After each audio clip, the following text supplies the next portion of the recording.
Today we will study divide and conquer approach to solve a problem.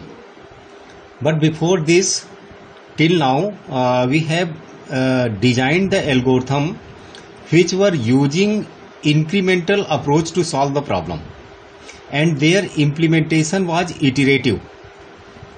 जैसे कि हमने insertion sort algorithm पढ़ा, तो इंसर्शन सॉर्ट है या बबल सॉर्ट एल्गोरिथम भी हमने डिजाइन किया और उसकी कॉम्प्लेक्सिटी फाइंड आउट किया, कॉम्प्लेक्सिटी एक्सप्रेशन फाइंड आउट किया, और साथ साथ हमने एसिम्प्टोटिक नोटेशंस पढ़े जो कि हमने यूज किया एल्गोरिथम के रनिंग टाइम को रिप्रेजेंट करने के लिए। तो ये जो इंसर्शन सॉर्ट या बबल सॉर्ट एल्गोरिथम है, ये प्रॉब्लम को इटरेटिव मैनर में, इटरेटिव वे और इटरेटिव मैनर में प्रॉब्लम को सॉल्व करती हैं। जैसे ये हमारी सॉर्टिंग एल्गोरिथम्स हैं, तो ये एक एक एलिमेंट को सॉर्ट करती हैं और उसकी फाइनल पोजीशन पे पहुंचाती हैं। जैसे बबल सॉर्ट में आपने देखा कि बबल सॉर्ट में हम फर्स्ट सेकंड एलिमेंट का कंपेयर करते हैं, सेकंड थर्ड एलिमेंट का कंपेयर करते हैं। तो इस तरह से करते करते हम सेकेंड लास्ट और लास्ट एलिमेंट को कंपेयर करते हैं। तो दिस बिकम्स वन पास, और एक पास में हमारा एक एलिमेंट की फाइनल पोजीशन हो जाती है। सिमिलरली इंसर्शन सॉर्ट में भी यही होता है कि in one pass one element gets its final position, then we use the second pass to sort the next element and make it final position। लेकिन होता क्या है कि ये जो इटरेटिव या इंक्रीमेंटल अप्रोच यूज करती हैं एल्गोरिथम्स, इनका रनिंग टाइम काफी ज्यादा होता है। लेकिन हमारे पास बहुत सारी यूजफुल एल्गोरिथम्स जो होती हैं या जो हैं, they are recursive in nature. Many useful algorithms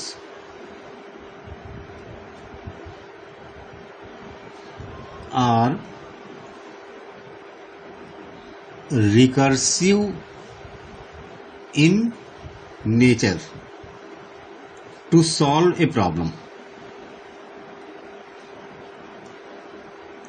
तो रिकर्सिव एल्गोरिथम का जो सबसे बड़ा एडवांटेज है वो ये है कि एक तो इनका साइज छोटा होता है। एडवांटेज क्या होता है रिकर्सिव एल्गोरिथम का कि साइज ऑफ कोड या number of lines in the algorithm are less, और दूसरा ये है कि it becomes easy to solve the problem. Problems को सॉल्व करना इजी हो जाता है। और तीसरा एडवांटेज ये है कि their run time is smaller as comparison to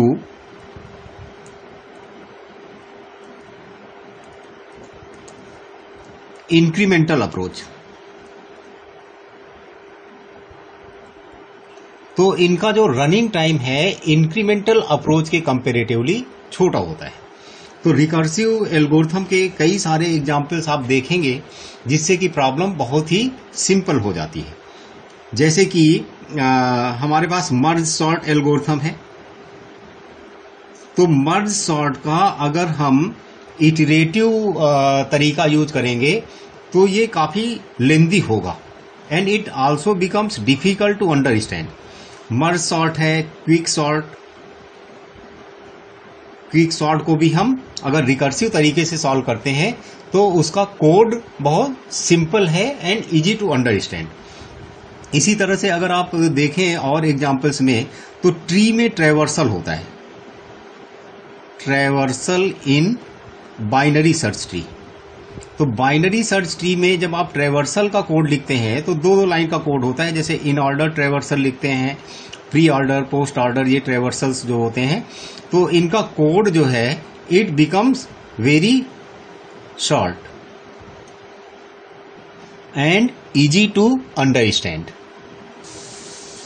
तो यहाँ पे जैसे आप देख सकते हैं बाइनरी सर्च ट्री का अगर मुझे इन ऑर्डर ट्रेवर्सल लिखना है तो Q स्टार्टिंग पॉइंटर है and if Q not equal to null, Q not equal to null, और you can write if Q equal to null then return because return type of this function will be void type. तो if Q not equal to null then we just call the same method here, that is in order of Q arrow left, then here print the element, printf %d Q arrow data, and then we call the same function again in order Q arrow right। तो देखिए इससे क्या हुआ कि इसका code जो है बहुत छोटा हो गया और इजियर टू अंडरस्टैंड। यानी हम इन ऑर्डर ट्रेवर्सल में पहले लेफ्ट को ट्रेवर्स करते हैं, फिर रूट में हमें प्रिंट कराना है और फिर राइट सब ट्री को ट्रेवर्स करते हैं। तो इस तरह से इसका कोड बहुत छोटा हो जाता है और इजी टू अंडरस्टैंड है। लेकिन अगर हम इसी का इटरेटिव वर्जन लिखें तो पहले तो हमें वहां एक स्टैक डेटा यूज करना पड़ेगा, डेटा स्ट्रक्चर, और उसका कोड काफी कॉम्प्लेक्स हो जाएगा। तो इसके रिकर्सिव एल्गोरिथम के, रिकर्सिव फंक्शन के कई सारे एडवांटेज हैं। और रिकर्सिव फंक्शन की प्रॉपर्टी क्या होती है कि ये सेम फंक्शन को हम बार बार कॉल करते हैं। जैसे यहाँ पे आप देख सकते हैं कि in order function bar bar call हो रहा है। तो जो रिकर्सिव एल्गोरिथम है वो क्या करती हैं कि जो मेन प्रॉब्लम होती है उसको क्लोजली सब रिलेटेड प्रॉब्लम में डिवाइड करती हैं। मेन प्रॉब्लम हमारे पास है and they divide the main problem into closely related सब प्रॉब्लम। इसी तरह से यहां पे दूसरी क्लोजली रिलेटेड सब प्रॉब्लम हो गई, सब प्रॉब्लम 2 हो गई। दिस इज सब प्रॉब्लम 1। जैसे यहां पे मान लिया हमारे पास ओवरऑल ट्री है तो उसको हमने 2 पार्ट में डिवाइड कर दिया, एक तो रूट हो गया और उसका जो लेफ्ट सब ट्री है that is also a tree. Similarly जो राइट सब ट्री है वो भी एक ट्री है। तो इस तरह से जो रिकर्सिव एल्गोरिथम्स होती हैं वो क्या करती हैं, they follow divide and conquer approach. Recursive algorithm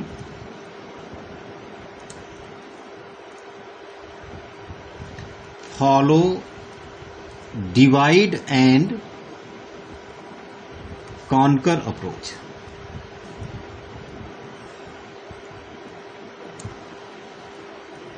divide and conquer approach में क्या होता है कि जो मेन प्रॉब्लम है, प्रॉब्लम 1, इसको हम एक से ज्यादा सब प्रॉब्लम्स में डिवाइड करते हैं।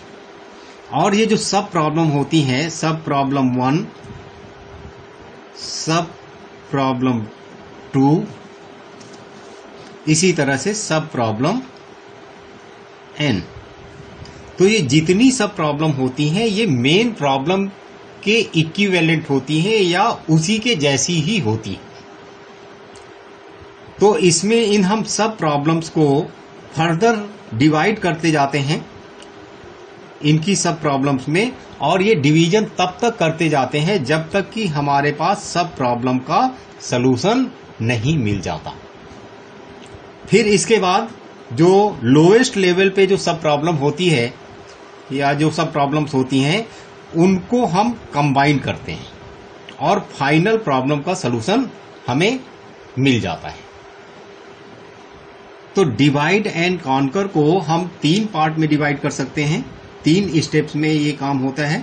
First we divide, 3 steps are there for divide and conquer approach. First we divide the problem into sub problems. Second we conquer the sub problem, यानी कि कॉन्कर सब प्रॉब्लम, यानी कि हमें सब प्रॉब्लम्स जो हैं लोवेस्ट लेवल पे उन्हें सॉल्व करना है। कॉन्कर मीन्स उन्हें सॉल्व करना है। And then we combine the results, then combine the results और सब प्रॉब्लम्स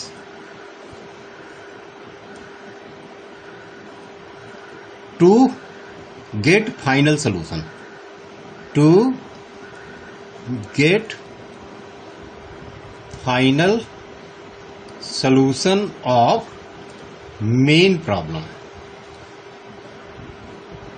तो ये जो डिवाइड एंड कॉन्कर एल्गोरिथम है ये 3 स्टेप्स में वर्क करती है। तो हम सबसे पहले इसमें एक एग्जाम्पल लेंगे मर्ज सॉर्ट का, जो कि divide and conquer approach use कर रही होगी, और फिर उसके बेसिस पे हम एल्गोरिथम डिजाइन करेंगे। तो फिर से समरी में हम समझ लेते हैं कि अभी तक हमने इंक्रीमेंटल अप्रोच जैसे कि इंसर्शन सॉर्ट के लिए एल्गोरिथम डिजाइन किया, उसकी कॉम्प्लेक्सिटी फाइंड आउट किया। लेकिन अब हम क्या करेंगे, एल्गोरिथम डिजाइन की दूसरी अप्रोच जो कि डिवाइड एंड कॉन्कर अप्रोच है, हम इसे पढ़ेंगे। और फिर इसके लिए भी जैसे हमने इंसर्शन सॉर्ट के लिए एल्गोरिथम लिखी, एल्गोरिथम लिखने के बाद हमने उसका कॉम्प्लेक्सिटी एक्सप्रेशन फाइंड आउट किया, और कॉम्प्लेक्सिटी एक्सप्रेशन से उसकी run time complexity in different form, जैसे कि theta notation, big O notation, omega notation, small O notation और स्मॉल ओमेगा नोटेशन के फॉर्म में हमने उसकी कॉम्प्लेक्सिटी फाइंड आउट किया। सिमिलरली यहाँ भी हम डिवाइड एंड कॉन्कर अप्रोच में भी हम सबसे पहले प्रोसीजर समझेंगे एल्गोरिथम का, एक एल्गोरिथम कंसीडर करेंगे, देन एल्गोरिथम का प्रोसीजर समझेंगे, then we will write the complexity expression, then we will solve that complexity expression to find the complexity of algorithm। तो ये इसकी समरी है। और ये ध्यान रहे कि जो डिवाइड एंड कॉन्कर एल्गोरिथम हैं ये रिकर्सिव होती हैं नेचर में, तो इनका जो कॉम्प्लेक्सिटी एक्सप्रेशन होगा वो रिकरेंस रिलेशन होगा। ये ध्यान दें आप, हमारी समरी है, हम यहाँ पे नोट कर लेते हैं एक बार फिर से कि इटरेटिव या इंक्रीमेंटल अप्रोच में हमने सबसे पहले प्रोसीजर समझा। Procedure that is by taking an example, taking a numerical example.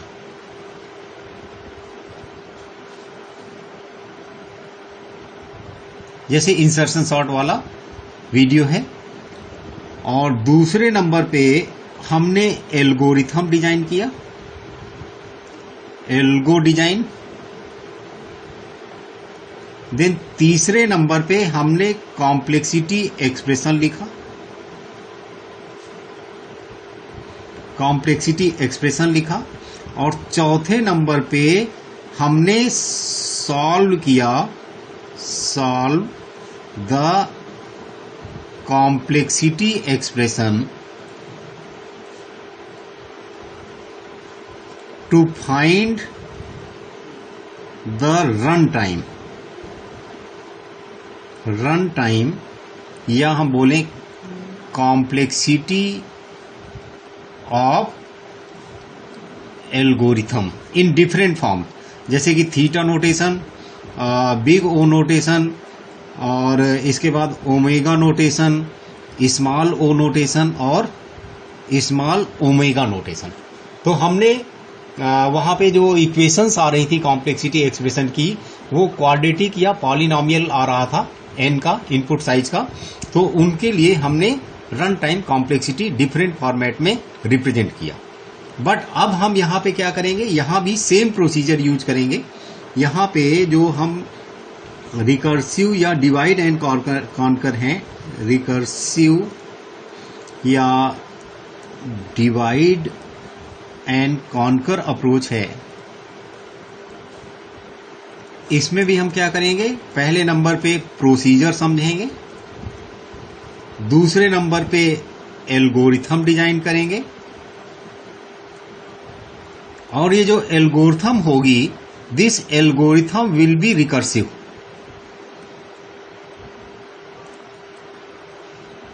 जो एल्गोरिथम होगी यहां डिवाइड एंड कॉन्कर में रिकर्सिव नेचर में होगी, यानी रिकर्सिव एल्गोरिथम होगी। और तीसरे नंबर पे हम कॉम्प्लेक्सिटी एक्सप्रेशन फाइंड आउट करेंगे, कॉम्प्लेक्सिटी एक्सप्रेशन। और जो कॉम्प्लेक्सिटी एक्सप्रेशन होगा that will be recurrence relation, recurrence equation, recurrence equation. जैसे फिबोनाची की आप रिकरेंस इक्वेशन देख सकते हैं, F N is equal to F of N minus one plus F of N minus two. तो इसको अगर आप टी एन के टर्म में भी रिप्रेजेंट करें तो T of N is equal to T of N minus one plus T of N minus two. तो ये जो कॉम्प्लेक्सिटी एक्सप्रेशन होगा वो रिकरेंस इक्वेशन होगी। और फिर हम चौथे नंबर पे क्या करेंगे, इसको सॉल्व करेंगे, सॉल्व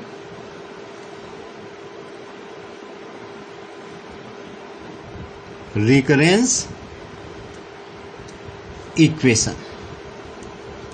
और इस रिकरेंस इक्वेशन को जब हम सॉल्व करेंगे तो हमारा नॉन रिकर्सिव सॉल्यूशन होगा। सॉल्व करेंगे then we will get non recursive solution. तो अब इस रिकरेंस इक्वेशन को सॉल्व करने के हमारे पास तीन तरीके होंगे, हम तीनों तरीके पढ़ेंगे। 3 ways to solve recurrence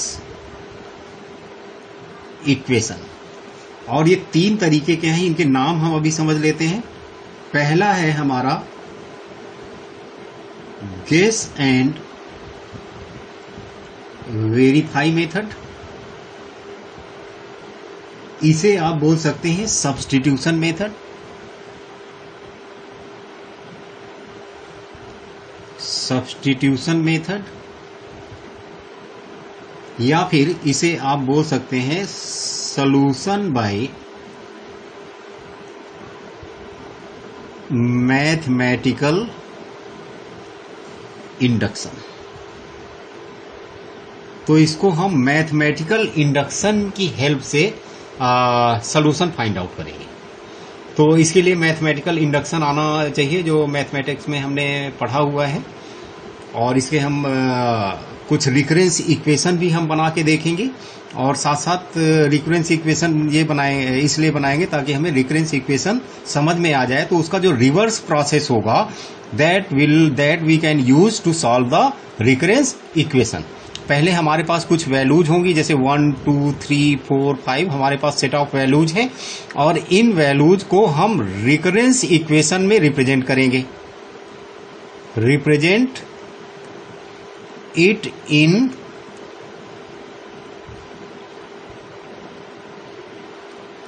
recurrence equation. और फिर हम क्या करेंगे, रिकरेंस इक्वेशन को मैथमेटिकल इंडक्शन की हेल्प से सॉल्व करेंगे। और इसको इसलिए हम प्रैक्टिस करेंगे ताकि हमें अगर रिकरेंस इक्वेशन गिवन है तो हम उसका सॉल्यूशन फाइंड आउट कर सकें। और दूसरा जो तरीका है हमारे पास that is recursion tree method.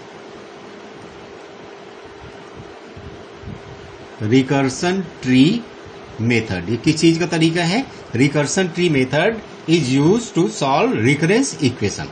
और जो लास्ट है third that is master method. तो हम ये तीन तरीके पढ़ेंगे।